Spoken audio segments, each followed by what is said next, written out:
भाजी बनवत आहे। पनीर घेतलेला आहे, खडा मसाला घेतला आहे, 2 कांदे चिरलेले आहेत, 2 टोमॅटो, सांबार, अद्रक आणि लसूणची पेस्ट।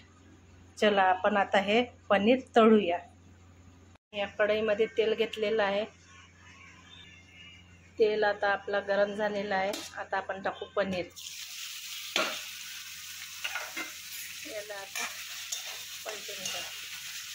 आपला पनीर झालेला आहे। जास्त काही शिजवायचं नाही, अळीटापलटी करायचं आणि काढून घ्यायचं।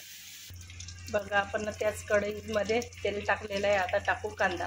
बघा आता आपलं तेल गरम झालं आहे। याच्यामध्ये टाकू जिरा आणि खडा मसाला, तेजपात, कांदा। आता टाकू आपण टोमॅटो।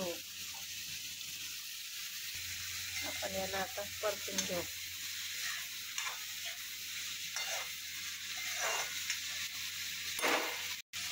आता आपण टाकू मीठ चवीप्रमाणे, कारण की कांदा लवकर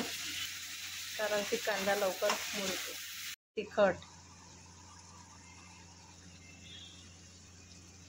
हळद, धनिया पावडर, अद्रक सांबाराची पेस्ट, हे अद्रक लसूणची पेस्ट आणि गरम मसाला।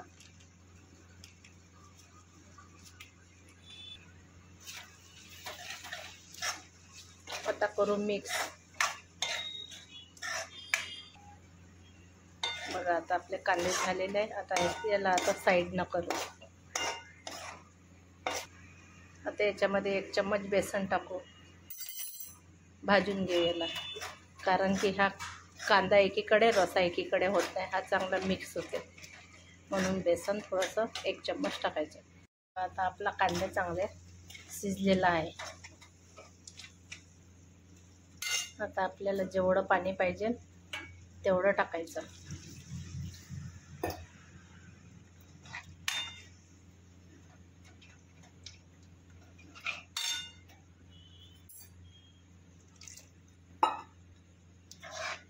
मला एवढं पाहिजे, मी एवढं टाकलेलं आहे।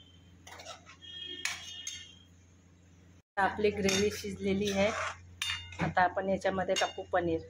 थोडीशी साखर टाकू, कारण की थोडंसं म्हणजे गोडपणा येते भाजीला। आता कोथिंबीर। बघा आता आपली भाजी तयार। कशी वाटली? साधी सिंपल भाजी।